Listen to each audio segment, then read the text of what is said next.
365일 중에 360일이래요. 오늘 쉬는데 괜찮으세요? 이러고 전화 오시거든요. 그럼요. 그러고 상담하고 나오죠. 윤미애가 나오면 계약을 하죠. 처음에 4,800 받다가 2006년도에 6,800으로 시작을 해서 지금은 이상씩 찍혔죠. 안녕하세요. 한성자동차 강남전시장의 윤미애사라고 합니다. 압구정에 거주하고 있고 큰딸, 작은아들 이렇게 있는 워킹맘이자 세일즈를 너무너무 사랑하는 윤미애라고 합니다. 한성자동차 지금 여기서는 14년 차 재직 중에 있고요. 그 전에 이제 BMW에서 한 7년 정도 했고, 제가 한성자동차에 11년 1월 17일에 입사를 했거든요. 그때는 전시장에 이렇게 워킹으로 오는 손님을 받는 당직 근무라는 걸 쓸 때 누구나 전시장에서 당직 근무를 서서 차를 팔고 싶어 했을 때였었어요. 그때는 3개월 이내 세대를 차를 출고를 해야만 수습이라는 것도 풀렸고 당직 근무를 설 수가 있었어요. 근데 그걸 제가 그때 1월 17일에 입사를 해서 1월 말일에 세대를 다 팔았어요. 그래서 아마 그것도 최단기로 수습을 빨리 뗐죠. BMW에서 이직을 하면서 여기를 왔기 때문에 BMW 때 손님들 전화 한 1,000통 한 것 같아요. 저 이렇게 해서 옮깁니다. 이렇게 옮깁니다. 다 인사드리고 막 그러는 과정에 그때 당시에 양양에 계셨던 손님이 있었어요. 전화를 했는데 나 벤츠 보는데 뭐라고 말씀을 하시길래 사장님 저 도와주세요. 이제 그렇게 넉살을 떨고 있다가 다음날 또 전화를 했죠. 사장님 저 차 한 잔만 주시라고, 지나는 길인데 차 한 잔만 주시라고, 차 한 잔 마시러 가도 돼요? 말했지. 사장님 막 웃으면서 강남에서 무슨 차 한 잔을 양양까지 먹으러 오냐고. 내가 차 한 잔 주세요. 할 일도 없고 저 차 한 잔 먹으러 간다고. 그때 제가 계약서도 제 이름으로 없었을 때였어요. 뭔가 입사되자마자 계약서라는 게 있겠어? 그래서 선배한테 선배님 저 계약서 좀 주려, 혹시 모르잖아 어떻게 될지.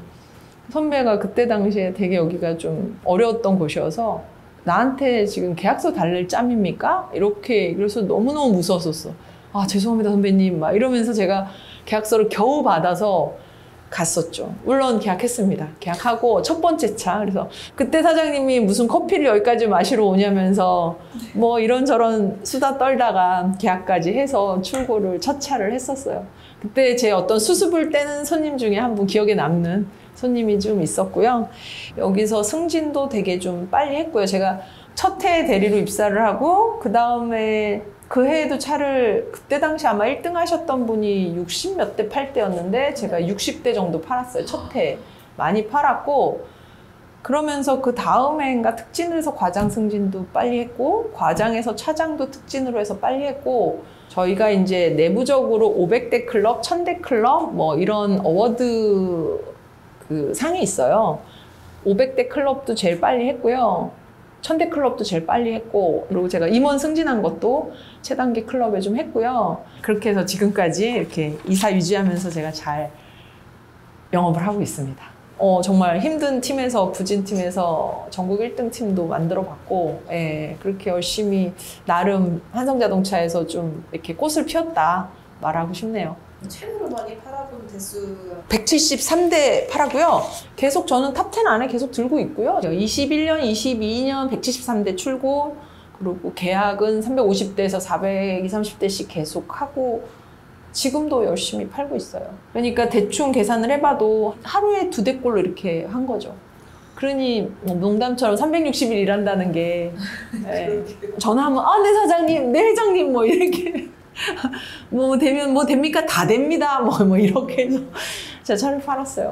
제가 그 전에 월급쟁이였어요. 저는 직장 생활을 했던 사람이고, IT 업계, 세진 컴퓨터랜드 예전에 진돗개 나오는 그런 컴퓨터 만들던 회사에 4년 정도 근무하고, 벨크리텍이라는 포스 회사, 두루넷 전용 회사, 그런 회사를 두루두루 거쳐서 IT업에 제가 한 11년 이상 있었고요. 거기서 월급쟁이 생활을 계속 하다가 세진 컴퓨터랜드라는 곳에서 영업을 처음 시작을 하게 됐는데, 그때 지금도 그렇지만 대부분이 연봉제였고 이렇게 테이블마다 급여가 딱딱 있었을 때였었어요. 근데 제가 그때는 전문대 졸업하고 여직원이 입사를 하면 정해진 테이블대로 급여를 받았을 때였단 말이죠. 근데 마지막 그만뒀던 그 회사가 중견기업, 그래도 코스닥까지 준비했던 회사였는데, 그 당시 그 회사가 연 매출이 한 120억 했는데 제가 어느 날 그 나오는 해에 봤더니 제가 담당하는 사이트에서 매출이 한 110억 되더라고요. 혼자 매출을 그렇게 많이 하는데 매년 연봉 계약을 할 때는 아, 넌 나이가 어리니까, 뭐 쟤는 결혼했으니까, 쟤는 유부남이니까. 물론 연봉을 조금 올려주는 조정 폭이 조금은 남들보다는 좋았지만 저 친구보다 내가 더 받아야 되는 이런 거에 대한 좀 괴리감이 있었을 때였어요. 그래서 그 당시에 워낙 새벽에 출근해서 책을 많이 볼 때였는데 그때 당시 2010 트렌드라는 그 LG 경제연구소에서 나온 책을 봤는데 거기서 아, 향후를 이렇게 끌고 가야 될 직업은 당연히 세일즈고 세일즈에서는 전망 있는 업종이 수입차, 뭐 보험, 뭐 등등등 이렇게 있는 거예요. 그걸 보고 되게 아, 내가 지금 세일즈를 하고 있는데 나는 어차피 여기서 영업을 하고 있는데 나도 그럼 해볼 만하지 않을까? 그래서 그 당시에 BMW, 벤츠 그래도 잘 나가는 브랜드를 해야겠다 생각에 그때 당시에 제가 원서도 다 넣고 다니고 메일로 다 보내고 했는데 당연히 연락이 안 오지. 왜 연락이 안 오는지 그때 몰랐어. 자동차 쪽은 100% 경력직 위주로만 차를 뽑아요. 특히나 이런 큰 전시장은 신입을 뽑아서 이 친구를 키워서 차를 판매할 수 있는 만큼의 역량을 키워낼 시간이 없어. 바로 와서 차를 파는 선수들을 뽑아야 되는 쇼룸인 거예요. 그러니 자동차 쪽에서는 1도 경력이 없는 내 이력서가 먹힐 리가 없었던 거지. 그래서 그때 당시에 아, 그래도 어떻게 나를 좀 어필해야지 이 사람들이 나를 만나줄 것 같아서 전시장에 전화를 다 돌렸어. 지점장님 좀 바꿔달라고. 누가 바꿔주나 안 바꿔주지. 지금 생각하면 너무 웃긴 것 같아. 우리 전시장으로 지점장님 바꿔달라면 누가 바꿔주겠어. 그래서 그때 당시는 어떻게 되실까요? 이러면 아, 대학 후배입니다. 이러고 전화를 다 했었어요. 그래서 옆에 전시장 BM도 전화했었고 여기는 연락이 안 됐었던 것 같아요. 그래서 몇 군데를 했는데 저희는 경력직 아니면 채용을 안 합니다. 이러고 매번 고사를 해서 전화를 끊었고 한 번은 효성, 이제 더클래스 효성에서 공개 채용 공고가 딱 난 거예요. 제가 제일 원하던. 공고 떠서 그때 너무 반가웠죠. 당연히 원서를 또 잘 했었죠. 이력서를 잘 썼죠. IT에 있다 보니까 그런 건 너무 잘할 거잖아요. 그래서 싹 써서 자기소개서랑 멋있게 썼지. 당연히 기다렸지. 연락이 없지. 그래서 그때는 이번에는 어떻게든 공개 채용이니까 어떻게든 면접은 봐야겠다는 생각에 제가 당시에 이제 거기 홈페이지를 다 들어가서 딜러들, 지금 저희도 들어가면 딜러 소개 이런 게 다 있거든요. 전화번호도 다 있고. 머리가 쇼커트인 어떤 차장님이었던 것 같아요. 그분한테 전화를 했어. 개인적으로 이만저만해서 저 너무 딜러가 하고 싶은데 이력서 냈다. 어떻게 해야 되냐. 그랬더니 그분도 너무 시큰둥하게 뭐 담당이 누구냐고 내가 계속 물어보니까 아, 자기가 채용 담당자는 상관이 없고 인사팀 누구누구 이사가 담당이다라고만 알려준 거예요. 그 이상은 자기가 얘기를 못 해주겠대. 그래서 제가 다음날 그냥 전화를 했어요. 본사로. 인사팀 바꿔달라고. 이름을 알잖아. 누구누구 이사님 좀 바꿔달라고. 그랬더니 비서가 받더라고. 그래서 뭐 누구누구 방입니다. 그랬더니 아, 이사님 좀 뵈러 가려고 하는데 10시쯤 뵈러 간다고 하고 그냥 일방적으로 말씀만 드리고 그때 당시에도 회사를 다니고 있었을 때였어요. 영업이다 보니까 아무래도 그런 시간은 좀 내가 조율을 할 수 있었지. 거기 무작정 가서 기다렸어요. 사무실 가서 올라가서 누구 좀 뵈러 왔다고. 이름을 아는 게 나는 그렇게 큰 무기인지 몰랐어. 누구누구 이사님 좀 뵈러 왔다고. 그러니까 다 들여보내주더라고.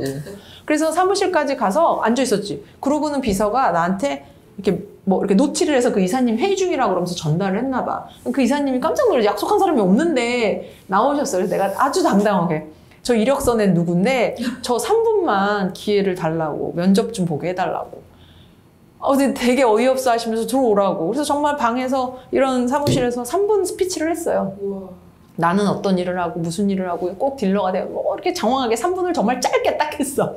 그러고는 다음날 1차 통과됐다고 연락이 왔어요. 그래서 1차 면접 보고 그때 아마 팀장급이었던, 지금 생각하면 팀장급 면접이었던 것 같고 그 다음에 지점장 면접도 본 것 같아요. 거기까지 다 합격했어. 내가 생각해도 말을 잘하더라고. 옆에 같이 온 애들보다. 대표이사 면접까지 갔던 것 같아요. 기억에 하도 오래전에 했는데. 근데 끝내 남자친구 한 명이랑 저랑 둘이 붙어서 면접을, 최종 면접을 봤는데 다음날 내 딴에는 되게 말 잘하고 나왔다고 생각했는데 떨어졌다고 메일로 통보가 왔더라고. 그래서 너무너무 난 되게 기대를 했는데 메일로 보냈지, 그 이사님한테. 제가 왜 떨어졌는지 너무 궁금하다.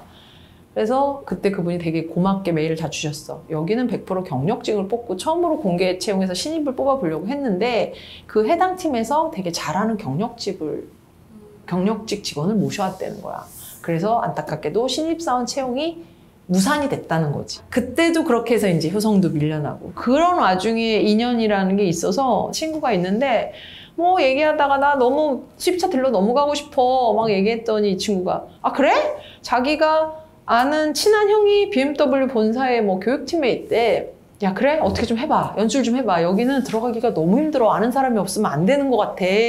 그래? 그리고 그 친구도 그분을 직접 아는 것도 아니었어요. 그분의 친구가 그 친구의 대표이사였는데 그분한테 이력서를 보내면서 대표이사한테 이력서를 보냈고 그분이 BMW 교육팀에 그분한테 제 이력서를 전달했고 그분이 내 걸 장황하게 자기소개서 다 봐주시고 전화를 했더라고.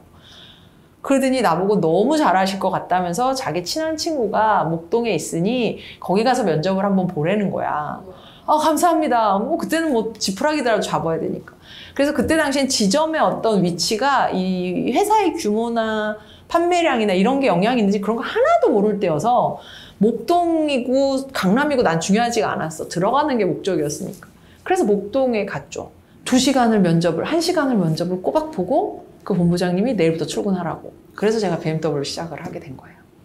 그래서 되게 힘들게 여기까지 왔네요. 그래서 어쨌든 뭐 매출액이 그렇게 오래 하다가 하는 만큼 버는 직업으로 가야겠다라는 생각에 어떻게 세일즈의 최전선인 필드 영업을 선택을 하게 된 거예요. 첫 해 제가 그 당시 그만두던 회사에서 연봉을 4,800 받을 때였어요. 그때 남편이 3,000 후반인가 4,000 초반 받을 때였어요. 그런 연봉 꽤 받았던 터였단 말이지. 20년 전이니까. 근데 그 다음에 이제 제가 이쪽에 왔을 때 2006년도에 왔어요. 2006년도 10월 달에 왔을 거예요. 그 다음에 이제 벌고 쓰고 한 거 다 정산을 해봤더니 6,800을 벌었더라고. 아, 그래서 여기 1년 만에, 야, 여기가 확실히 월급쟁이보다 낫구나. 처음에 4,800 받다가 2006년도에 6,800으로 시작을 해서 지금은 저희가 이제 세금 떼기 전입니다. 세전으로 이렇게 제가 찍히는 건 10억 이상씩 찍혔죠. 세금은 반 이상 냅니다. 그리고 기타 등등. 물론 너무너무 힘들었어요. 너무너무 힘들었고 저도 처음부터 잘 판 게 아니었기 때문에 6개월을 울면서 다녔어요. 너무 어려운 시장이고 내가 정말 아무도 아는 사람도 없고 이렇게 주변에 내가 인맥으로 팔 수 있는 사람이 아니었기 때문에 일일이 하나하나 신규로 사람을 만나야 됐고 영업을 해서 이렇게까지 쌓아온 거라 처음에는 6개월을 울면서 출퇴근을 했었어요. 아 이거 해서 먹고 살아야 되는데 그래 이거는 하면 어쨌든 더 벌잖아. 내가 이렇게 죽어라고 하면 언젠간 잘 되겠지. 손님이 늘어나겠지 뭐 그런 생각으로 그 꼬마 때 2006년, 2007년을 보냈던 것 같아요. 그렇게 막 찾아가고 전화하시고 이런 멤버가 좀 언제 형성이 되신 거예요? 세진 컴스랜드 처음 다닐 때부터 그랬던 것 같아요. 처음 영업을 할 때부터. 그때 너무 희열을 느꼈어. 그때 당시 세진 컴스랜드 있었을 때 제가 첫 입찰을 하는데 모 금융사에 PC 납품을 하는데 당시에 선배가 갑자기 그만두는 바람에 대안이 없었어요. 저는 그때 이제 영업 관리 업무를 하고 있었을 때라. 근데 그땐 제안서 뭐 이런 견적서 이런 걸 다 제가 만들었을 때란 말이야. 필드에서 뛰는 그 담당자가 그만두는 바람에 내용을 아는 사람이 저밖에 없잖아요. 어쨌든 안에서 페이퍼 작업은 제가 다 했으니까. 그래서 야 이거를 입찰은 곧 해야 되고 저분은 그만둔다고 하고 어떡하지? 내부적으로 막 그랬는데 그때 당시 이사님께서 야, 너 한번 가봐. 제가요? 근데 저는 이제 계속 통화는 했었으니까 이분하고 어떤 통화했을 때의 어떤 이력은 있잖아요. 그리고 말을 해도 알아는 먹잖아. 과연 내가 가서 할 수 있을까라는 겁이 있었지만 당시 본사가 강서구 염창동에 있었고 그 금융사는 이쪽 강남 쪽에 있었거든요. 거기를 지하철 타고 버스 타고 막 진짜 산 넘고 물 건너 가는데 그 가는 내내가 되게 콩닥콩닥 뛰고 막 설레는 거야. 근데 그게 막 겁이 나는 설렘이 아니라 내가 잘할 수 있을까? 그분을 맨날 통화로만 하다가 만나서 내가 얘기는 제대로 할 수 있을까? 근데 그 설렘이 나 너무 좋더라고. 가서 그분을 만나고 그분하고 이런저런 얘기를 하고 입찰하기 전에 제가 아주 호기 좋게 식사 한번 하시죠. 그렇게 하고 근데 그분도 오케이 여자친구가 어린 친구가 그때 24살 이런 어린 친구인데 얘가 밥을 먹자니까 그분도 좀 프레시했나 봐. 그리고 진짜 버카만 받아서 혼자 갔어요. 그리고 그날 단도직입적으로 얘기했어. 저 이거 낙찰 받고 싶다고. 어떻게 하면 되겠냐고. 대놓고 얘기했어. 그래서 뭐 운 좋게 나한테 팁을 준 거야. 1,000원 차인가로 낙찰을 받았어요. 그게 800대 정도 됐고 금액으로는 그때 당시 PC 한 세트에 한 70 얼마니까 몇 억 됐던 것 같아. 그걸 24살 꼬마가 연봉 1,800짜리가 해낸 거야. 회사가 난리가 났지. 나도 난리가 났고. 내가 이걸. 근데 그때 그 설레임을 잊을 수가 없어요. 예. 그래서 저는 그래서 지금도 어떤 손님을 소개를 받아서 아, 이분에 대해서 대충 듣고 통화만 하고 찾아뵙겠습니다. 내지는 뭐 오신다고 하면 네, 대기하고 있겠습니다. 하고 이분을 맞이하기 전에 그 설레임이 전 너무너무 행복해요. 우와. 뭐 연애하는 것처럼. 우리 소개팅 나가기 전에 막 쟤 오늘 어떤 애가 나올까? 이런 거 있잖아요. 꼬마 때처럼. 그런 설레임이 전 지금도 있어요. 그래서 천직이라고 하고 다니는 것 같고 그게 두렵고 싫으면 못하는데 저는 그게 좋아요. 그래서 세일즈를 너무 사랑하는 것 같아. 그러니까 진짜 오글거리는 거 아니라 진짜로. 이런 얘기를 많이 하는데 아무튼 그 설레임이 전 너무 행복해요. 네. 물론 잘 되기도 하고 안 된 경우도 있었지만 내가 이런 좋은 마음으로 가면 거좀 되더라고요. 네. 그분들도 아시는 것 같아. 얘가 정말 좋아서 이 일을 하는구나 이런 걸 느끼시는 것 같아요. 그걸 알아주니 저야 너무 감사하지. 이분이 S클래스를 사실 수도 있대. 그때가 언제야? 뭐 24년 12월이래. 요때 제가 캘린더에 또 넣어놓는 거예요. 그럼 이 손님이 12월에는 S클래스를 사실 수 있으니 전화를 드리는 거예요. 그렇게 해서 손님을 안 놓친다는 게 좀 포인트예요. 내가 행복해야 가족도 있는 거고 친구도 있는 거고 내 주변 사람들도 있는 거라는 생각을 해요. 그래서 저는 엄마들이 저처럼 그랬으면 좋겠어요. 저 되게 지독하게 해요. 그리고 우선 영업을 너무 사랑하는데 저 욕심도 되게 많아요. 사람들이 넌 욕심이 너무 많아 이런 얘기 하는데 개인적으로 욕심이 없으면 어떻게 영업을 해? 욕심이 많으니까 이렇게 팔지. 전 그렇게 얘기를 하기 때문에 욕심이 우선 많고요. 큰애를 낳고 산후조리원 당연히 첫애니까 갔었거든요. 조리원에 가면 이제 아이를 주기적으로 엄마들 이거 모유한다고 선생님들이 데려가거든요. 그럼 그런 시간에 맞춰서 저는 제 할 일을 하죠. 그러니까 손님들한테 전화하고 거기 다 PC가 있으니까 다 로그인할 거 하고 일할 걸 그대로 하는 거야. 그리고 자연분만을 했기 때문에 바로 말하는 거나 일이 다 돼요. 다 돼요. 이렇게 누워만 있지 않아. 그러니까 뭐 물론 제왕절개를 하면 좀 다를 수 있어요. 물론 저도 힘들었지만 일하는 데는 막 몸을 쓰는 건 아니니까 계속 일을 했고 전화할 거 하고 뭐 문자 보낼 거 보내고 다 일을 계속 했었어요. 그래서 사람들이 오전만 되면 제가 PC 앞에 앉아갖고 공용 PC 앞에 앉아갖고 일을 하니까 저 산모는 무슨 일을 하는 사람인가 되게 웅성웅성 됐던 것 같아. 그렇다고 제 성격에 막 아줌마들하고 막 애기애기하면서 이런 스타일도 아니거든요, 저는. 뭐 산후조리원 동기 뭐 이런 거 많다더라고, 엄마들. 근데 전 그런 거 하나도 안 하고 맨날 일만 하니까. 아이 데려가면 일만 하고 아니면 자고 이게 다여서 산후조리원에서도 그렇게 일을 계속하고 전화 받을 거 다 받고 해서 손님들은 제가 애를 낳고 낳았는지 모르는 손님들도 많았어요. 네. 계속 일을 하고 전화도 잘 되니까.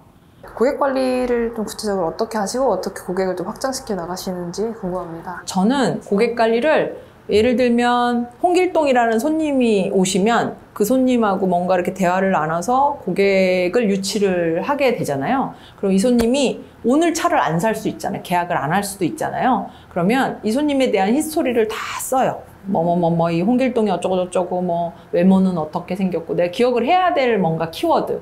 예를 들면 체격이 좋으심, 피부가 되게 좋으심 뭐 이런 식의 저의 키워드만을 해서 그분의 이력을 제가 다 주소록에 넣어요. 고객님 차는 구입 시기는 언제쯤인지 여쭤봐도 될까요? 제가 꼭 물어보죠. 그러면 뭐 내년에나 볼게요. 내년 가을쯤 볼 것 같아요. 뭐 12월에쯤 볼게요. 이런 게 뭔가 저한테 주잖아요. 그럼 제 캘린더에 내년 3월에 홍길동 고객님 차량 진행사항 확인하고 넣어놔요. 그럼 제가 내년 3월에 홍길동님이 3월에 산다는 걸 제가 어떻게 기억을 하겠어. 기억이 안 난다면 왜 손님 수가 많으니까. 근데 오늘처럼 아침에 이걸 떼서 쭉 보면 홍길동님이 작년 여름에 와서 3월에 산다고 그랬었지 히스토리가 있잖아요. 그러고 전화를 하는 거예요. 그럼 손님들도 놀래고 저는 제 일정이니까 저의 일을 하는 거고 언제 계약했고 언제 서비스를 받았고 이런 걸 다 히스토리를 남겨요. 그러면 이 손님이 1년 차 되면 정기점검이 있을 거고 뭐 또 보험도 가입하실 수도 있을 거고 금융이 만기돼서 끝날 때일 수도 있잖아요. 그걸 캘린더에 다 넣어놔요. 이제 제 캘린더인데요. 메모하는 습관이 중요하다고 말씀드린 게 어떻게 그 많은 손님을 기억을 하냐죠. 기억을 못 하거든요. 손님이 이제 너무 많으니까. 그러면 예를 들어서 홍길동 손님이야. 그러면 홍길동 손님을 제가 찾습니다. 이 손님은 이미 저한테 많이 뭐 입금권 확인하고 매출 진행했고 2년차 안부통화해서 정기점검 받았고 다음에 이제 이분한테 제가 전화해야 될 포인트가 이분이 S클래스를 사실 수도 있대. 그때가 언제야? 뭐 24년 12월이래. 요때 제가 캘린더에 또 넣어놓는 거예요. 그럼 이 손님이 12월에는 S클래스를 사실 수 있으니 전화를 드리는 거예요. 그리고 이분이 마지막 저희가 이제 차를 사면 기본적으로 무상 점검이 3년인데 3년 또는 10만 킬로 그거 안에 마지막에 싹 챙겨서 점검을 받아야 되는 게 되게 중요해요. 하루라도 지나면 다 돈이 들어가니까 마지막 점검을 미리 제가 안내를 드리죠. 그래서 마지막 점검 통화하라고 25년도에 제 일정에 들어가 있어요. 이렇게 고객 관리를 합니다. 그래서 이제 사람들이 이걸 어떻게 해? 그러고는 아침에 제가 출근을 하면 이제 보신 바와 같이 제가 아침에 이렇게 저의 오늘 스케줄을 이렇게 뽑아요.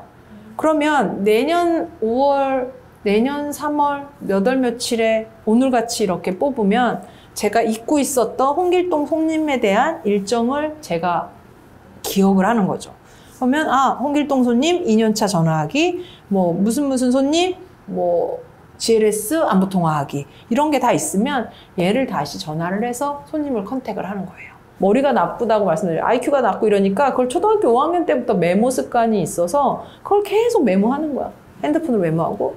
그렇게 해서 고객을 한 번 잡으면 놓치지 않고 끝까지 컨택한다는 게 저의 어떤 좀 꼼꼼함이나 메모 습관이지 않을까 싶어요. 그렇게 해서 손님을 안 놓친다는 게 좀 포인트예요. 네. 한번 물면 안 놓죠. 저한테 살 때까지. 그리고 저희가 대기 계약 해놓으면 출고가 안 되고 해약을 하는 경우도 많이 있어요. 다른 차를 샀거나. 그럼 꼭 전화 드려서 여쭤보기도 하고 왜 해약을 하는지도 꼭 여쭤보죠. 진짜로 타 브랜드를 사는 건지 아니면 정말 사정상 아는 사람한테 사주는 건지 아니면 진짜 형편이 안 돼서 차를 못 사는 건지 이렇게 얘기를 하면 보통 솔직하게 얘기해 주시거든요. 그러면 저는 그 다음 걸 기약을 하죠. 이 손님은 3년 뒤에 뭐 이렇게 또 제가 꼭 나중에 이사님한테 꼭 살게요. 이렇게 전화까지 주셔서 감사해요. 뭐 이렇게 하면 그걸 또 뒤에 넣어놔요. 예를 들면 BMW 뭐를 샀어요. 그러면 이 손님은 3년에서 5년만 타는 손님이야. 그러면 리스가 끝날 쯤 제가 전화를 하죠. 원장님 그 차 잘 타고 계세요? 뭐 이제 리스 끝날 때 됐는데 저번에 저한테 벤츠 사주신다고 했는데 그래서 나간 손님도 많아요. 그러니까 해약을 해도 이 손님이 나랑 이렇게 기본적인 뒷판 상담을 해서 어느 정도의 디스커션이 된 손님이면 기록을 다 해놓고 캘린더에 업데이트를 하고 그 고객을 관리를 해요. 그러니까 기존에 그분들이 수입차를 많이 타본 분들이면 그렇게 영업하고 고객 관리를 받은 딜러가 없었대요. 그러니 저를 그냥 픽해 주시는 것 같아요. 왜 이렇게 열심히 하냐고 하는데 제가 생각했어요, 나를. 왜 이렇게 열심히 하지? 근데 자기애가 강해요, 제가. 전 제가 행복해야 된다라는 게 제일 모토예요. 내가 행복해야 가족도 있는 거고 친구도 있는 거고 내 주변 사람들도 있는 거라는 생각을 해요. 근데 그 자기애라는 게 남한테 피해를 주는 이기주의가 아니라 남한테 피해 안 주면서 내가 혼자 할 수 있는 거를 만족해하면서 하는 거. 제가 돈을 잘 벌어야, 그리고 제가 건강해야 여기에다 의지를 안 할 거고 가족들한테도 피해를 안 줄 거고 회사에서 내가 차를 또 잘 팔아야 제 몫을 또 다 하는 거잖아요. 그게 많은 게 저를 사랑해서 그런 것 같아요. 되게 오글거리는 말인데 그래서 저는 엄마들이 저처럼 그랬으면 좋겠어요. 요즘 엄마들 뭐 폄하하는 건 아니지만 물론 자녀들 소중하지. 소중하고 내 너무 안 아픈데 눈에 너무 아파요. 그리고 뭐 가족 뭐 10손가락 안 아프다는데 다 틀려요. 때때마다 얘가 이쁠 때가 있고 제가 이쁠 때가 있고 다 틀려요. 근데 이제 자식들은 막 이렇게 하고 자기는 희생해서 막 이러는 거 저는 아닌 것 같아요. 엄마들 내지는 아빠들이 우선 본인들의 걸 잘하면 자녀들도 그걸 따라와서 이해를 할 거라고 봐서 개인적으로 저는 아무튼 애들을 이렇게 막 그렇게 해서 막 하는 스타일은 아니에요. 저는 세일즈를 정말 사랑해요. 아까도 말했지만 이렇게 제가 자동차를 파는 거고, 그리고 그전에는 뭐 IT 장비도 팔고 여러 개를 팔았지만 궁극적으로는 세일즈를 너무 사랑해요. 저는 이게 사는 거 자체가 다 세일즈라고 생각하는 사람이라서 뭘 해도 먹고 살 수 있고 그거에 대한 성과를 낼 수 있는 직업이 이만한 게 없다고 생각을 해요. 회사도 정말 많은 대기업에 다니는 분들이 나와서 창업을 하고 사업을 하고 하시는데 기본적으로 세일즈 마인드가 없는 분들이 와서 창업했는데 잘 되는 분을 저는 1도 한 번도 못 봤어요. 기본적으로 세일즈 마인드가 있고 그게 좋은 말로 마케팅이고 커뮤니케이션이고 뭐란 좋은 어떤 어휘들을 많이 쓰지만 결국엔 다 사람 상대에서 세일즈거든요. 그걸 이제 뭐 어디서도 이렇게 되게 예쁘게 주셨는데 그 마인드를 제가 갖고 있는 게 전 너무 행복해요. 저는 제가 벤츠를 팔아서 제가 이런 게 아니라 저는 굴삭기를 팔 수도 있고요. 집을 팔 수도 있고요. 냉장고를 팔 수도 있고 정수기 팔 수도 있어요. 제가 어떤 물건을 팔고 어떤 사람들을 상대해서 이렇게 뭔가 성과를 내는 세일즈 직군을 너무 사랑하기 때문에 그게 나이가 들어서도 제가 뭔가를 이렇게 팔 수 있는 거를 쭉 잘할 수 있는 사람이고 싶어요. 그게 목표예요. 제가 요즘 이제 영상 촬영하고 책 미팅도 하고 이러면서 느낀 게 지금의 트렌드가 4050 여성분들이 어떤 주 소비층인 것 같아요. 그래서 저희도 손님들이 오시면 남성분들이 차를 좋아하니까 오시는 손님들이 대부분이지만 그걸 결정하고 구매 의사를 정확하게 표현하는 건 다 여성분들이에요. 그래서 제가 이번에도 저를 왜 이렇게 좋아하고 열광해주고 이렇게 찾아주시나 생각을 해봤더니 그분들 일도 하고 아이도 키우고 요즘 대부분 다 맞벌이들을 하시니까 저렇게 할 수 있네, 저런 친구가 있네 하는 거에 좋아해 주시는 것 같아요. 너무 감사하고 말씀드리고 싶은 건 여성이든 남성이든 자녀분이 있어서 경력 단절이 됐던 케이스들이 너무 많고 그분들이 다시 사회에 나오려니 너무 힘든 거야. 진입장벽이 너무 높아. 그래서 친한 친구들도 정말 훌륭한 재원들이 되게 고연봉의 일을 하다가 아이 때문에 잠깐 쉬었다가 다시 나오려니 정말 할 일이 없대요. 그런 거 너무 안타깝게 생각을 해요.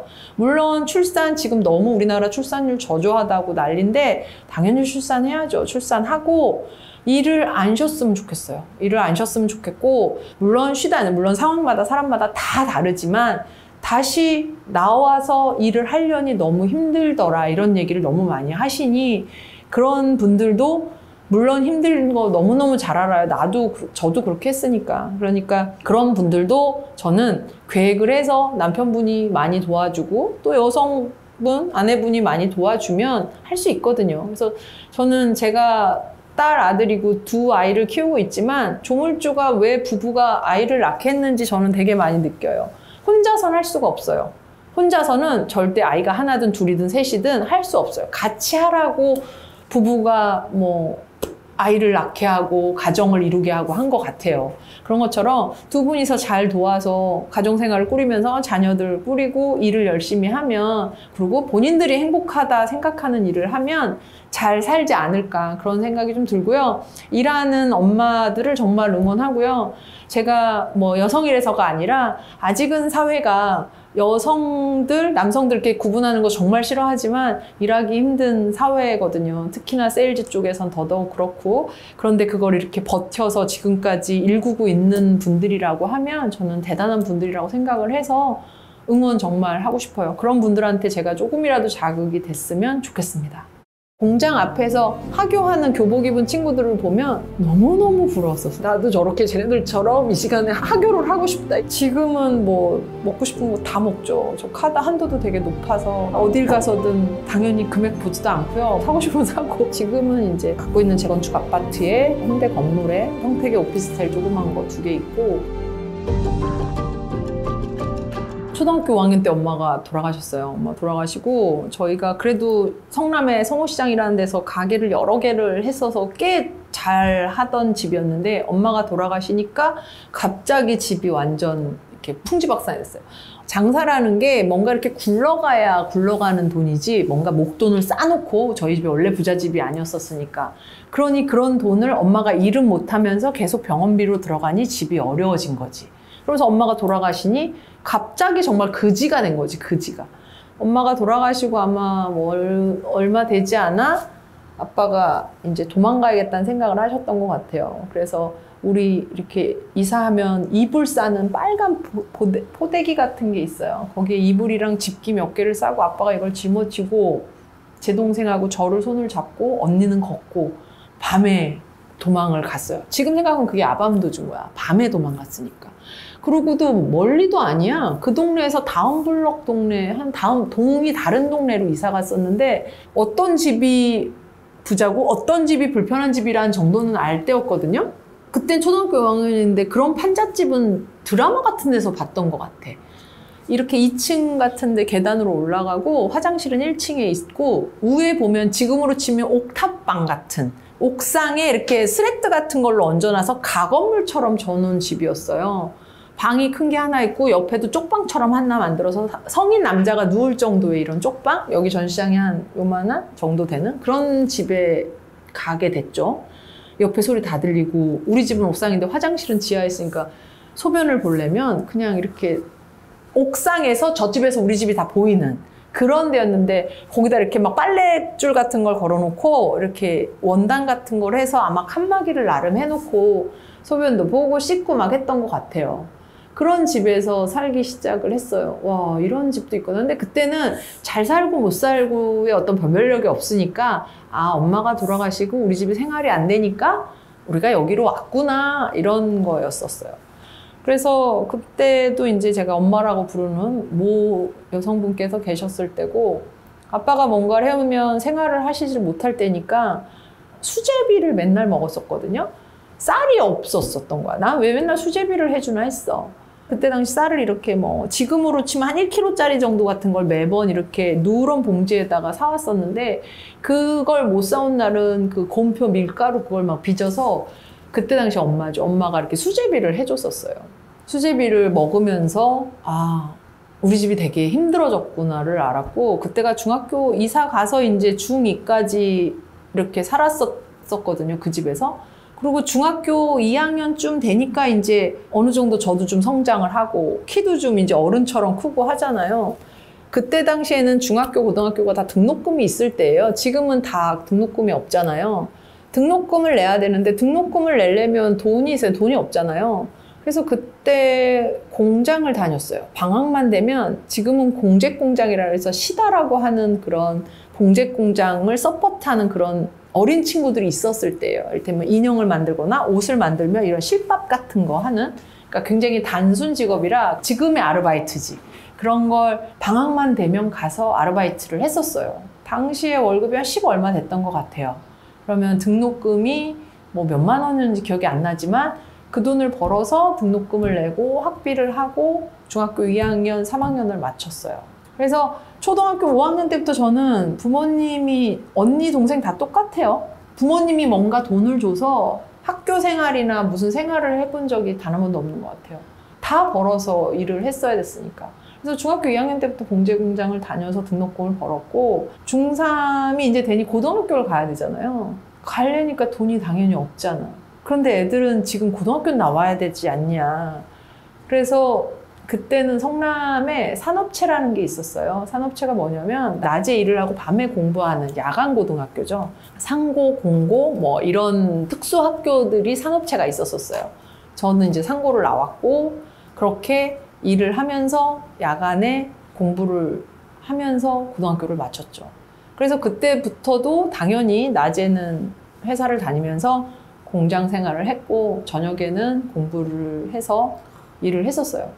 그래서 제가 그 얘기도 많이 하는 것 중에 하나인데 점심시간이 되면 친구들 일반 중학교 때 친구 했던 애들은 하교를 하잖아요. 저는 점심시간 좀 그 공장 앞에 이렇게 인도 같은데 턱에 딱 앉아서 그때 당시 공장에서 입는 이렇게 땀복, 작업복 같은 게 있었거든요. 거기에 이제 주머니에 이렇게 쪽가위를 넣고 다니니까 여기에 이렇게 구멍이 나요. 작업복에.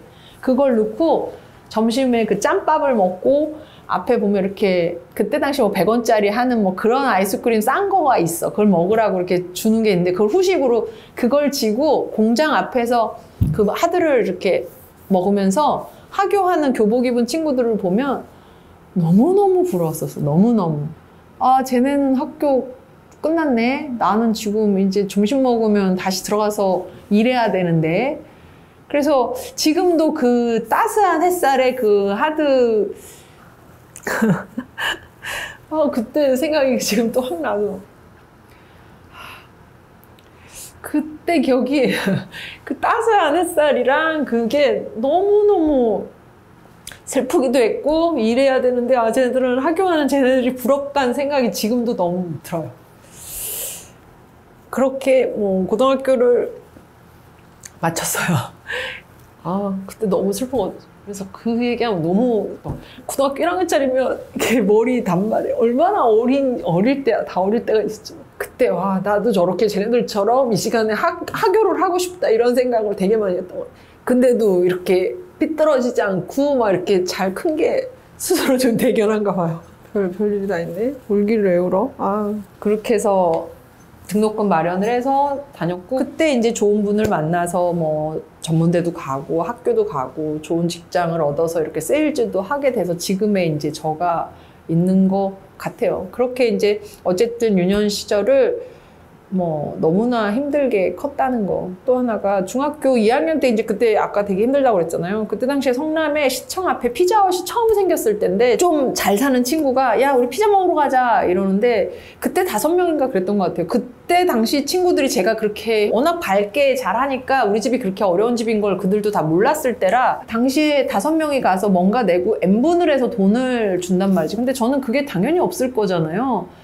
난 배 안 고파. 그냥 집에 갈게. 그러고 나는 왔던 기억이 나는데 그때도 너무너무 피자가 먹고 싶었거든. 너무 맛있다는 거야. 애들이 막 피자라는 음식이 이렇고 막 나한테 해서 샐러드를 가져다가 무한을 풀면서 너무너무 가고 싶었지만 나는 그 N분하는 돈이 없었을 때니까 몇 천 원이었는지 몇 백 원인지 기억도 안 나요. 그래서 전 지금도 피자헛의 리치골드를 너무 좋아하는데 지금도 그래서 피자를 먹으면 저는 리치골드 피자헛 걸 많이 먹어요. 그만큼 그때는 내가 뭐 이렇게 사 먹을 수 있는 형편이 아니었고 지금은 뭐 먹고 싶은 거 다 먹죠. 저 카드 한도도 되게 높아서 지금은 내가 어딜 가서든 당연히 금액 보지도 않고요. 먹고 싶으면 먹고 사고 싶으면 사고 다 합니다. 그때가 한이 돼서. 그래서 그만큼 어렵게 유년 시절을 보냈어요. 너무너무 어렵게. 그래서 다시 돌아가고 싶지 않은. 네. 그렇게 영업을 24살 때부터 시작을 해서 자동차를 팔면서부터는 이제 하는 만큼 벌게 됐으니 월급쟁이들보단 많이 벌게 됐죠. 급여 생활을 할 때보다는.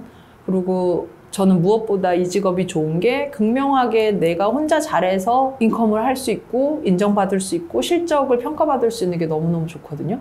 IT 쪽에 있었을 때는 뭔가 프로젝트를 하면 서너 명이 붙어서 같이 진행을 하면 같이 공을 인정받게 되는데 그게 돈으로 돌아오진 않았거든. 근데 지금은 영업하는 모든 회사가 그렇지만 극명하게 테이블이 있고 숫자가 보이니까 이거는 당연히 지급을 해야 될 인센티브고 지급을 해야 될 인컴이란 말이죠. 그렇게 해서 자동차를 팔기 시작하면서부터 저의 어떤 재산이 형성이 된 것 같고요.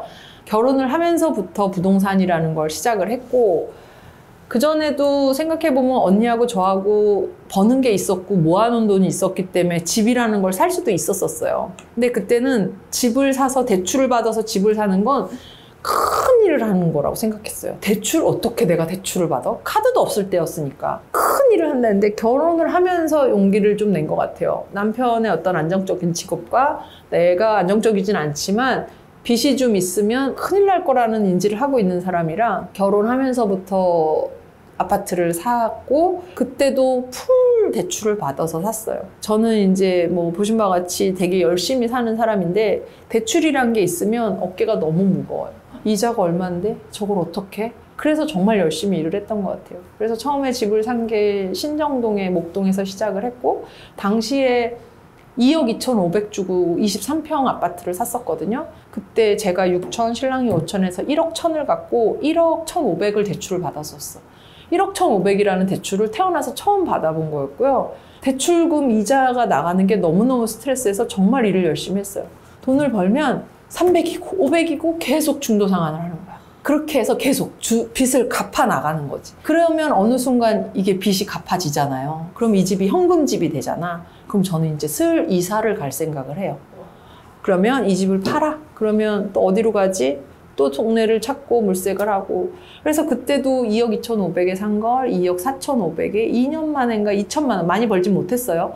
그러면서 제가 목동에 있다가 서초동으로 이직을 했고 너무나 강남 3구에 살고 싶어서 송파구 너무 살고 싶다. 서초 강남은 뭐 올 수도 없었고 송파구에 이제 풍납동에 아파트를 샀는데 그때도 5억이었어요, 집값이.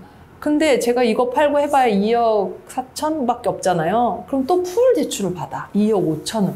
그러니까 이게 점점 간이 커지는 거예요. 처음에 1억 2천 받을 때도 벌벌벌 떨고 했는데 한번 해보니까 열심히 일하면 해볼만 하네? 열심히 더 하게 되네? 그래서 그때도 이사하면서 대출을 받을 때 우리 남편도 월급쟁이니까 우리 남편은 얼마나 더 무섭겠어. 빚을 내는 거에 대해서. 제가 또 오빠 하자. 그리고 제가 이사 올 때도 2억 4천을 들고 5억짜리 집을 샀죠.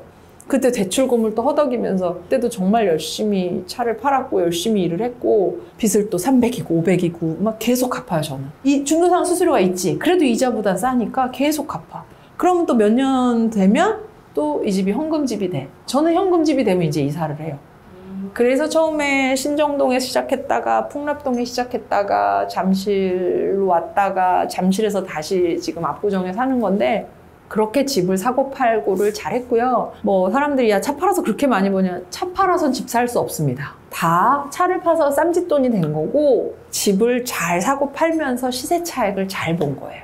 그러다 보니 뭐 10억에 산 게 17억이 됐고 15억에 산 게 25억이 됐고 뭐 이렇게 해서 쌈짓돈이 생겨서 저희가 세금을 정말 많이 내니까 부동산으로는 우리나라가 세금을 제일 많이 매기는 나라예요. 보유세 있고 취득세 있고 양도세 있고 뭐 재산세 있고 세금을 정말 많이 내요. 그런 세금이 많이 붙다 보니 이제는 주택은 못 사겠다 싶어서 제가 21년도에는 정말 학교를 다니면서 부동산 공부를 많이 해서 홍대에 조그만한 건물을 하나 매수를 했죠. 그렇게 해서 지금은 이제 갖고 있는 재건축 아파트에 홍대 건물에 뭐 평택에 오피스텔 조그만 거 2개 있고 그런 식의 부동산 재테크를 좀 잘했고요. 개인적으로 이제 저쪽 잠실에 있는 재건축 아파트는 얼마 전에 계약을 해서 매매를 했어요. 물론 시세 차익도 많이 잘 봤어요. 세금도 많이 냅니다.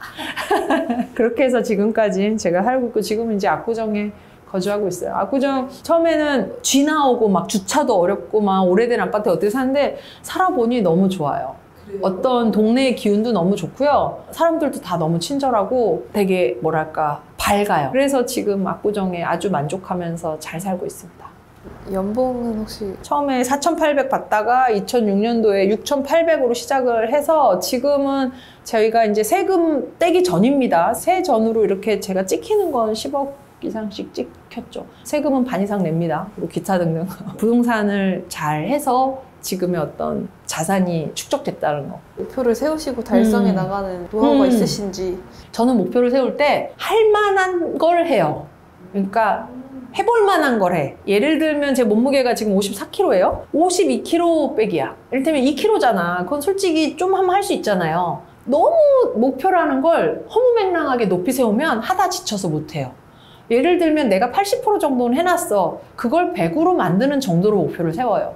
그렇게 해서 그걸 1년이든 분기든 반기든 올라가면서 성취를 해야 성취하는 맛도 있고 이러면 내가 해내는 거구나 라는 어떤 학습도 되거든요. 그래서 저는 목표를 그렇게 말도 안 되게 안 세우고 할 법한 거에서 한 20% 정도 업을 해서 세웁니다. 그걸 좀 더 구체적으로 세워요. 저는 차를 파는 사람이니까 뭐 전체 올해 목표가 몇 대면 그걸 달로 쪼개고 달로 쪼개면 다시 또 주 단위로 쪼개고 그걸 또 못했어. 그럼 다음 분기로 또 넘어가서 그게 못한 대수가 애드원이 되겠죠? 그럼 다음 분기에는 1분기에 못한 대수가 애드원이 되는 거야. 그러면서 되게 촘촘하게 계획을 세워요. 그래야 목표 달성을 하더라고요. 그래서 모든 목표가 물론 뭐 되게 높은 목표를 세우는 것도 좋지만 현실적으로 본인이 할 수 있는 목표를 세우라는 게 팁이에요. 이 스터디언 영상을 보는 친구들 자체가 저는 어느 정도 삶의 성공의 시작은 하고 있지 않나 싶어요. 이런 걸 찾아보면서 자극을 받고 저렇게 할 수 있나? 저렇게 할 수 있구나 라는 걸 습득하는 게 얼마나 훌륭한 일인지 몰라요. 저는 그것만으로도 성공을 가는 데 있어서 시작은 했다. 그렇게 정말 감히 말씀드릴 수 있고요. 제가 이제 제 영상 보고 찾아오시는 이제 그 구독자분들이 저한테 이런 얘기를 해줬을 때 제가 똑같이 얘기했어요. 이렇게 두드리고 저를 찾아와서 저랑 이렇게 얘기를 하는 것 자체로도 이미 성공하신 것 같고 너무 바른 생각을 갖고 계신 것 같다. 진짜 응원하겠다. 열심히 하시자. 이렇게 하고 배웅을 해드렸는데 같은 맥락이에요. 하실 수 있어요. 저 진짜 너무나 뭐 책으로 나중에 인사를 드릴 수도 있을지 모르겠지만 너무나 힘들게 해서 여기까지 온 거라 어떤 좋은 인프라와 좋은 학벌과 그렇지 않다라는 거 희망을 놓지 않았으면 좋겠습니다.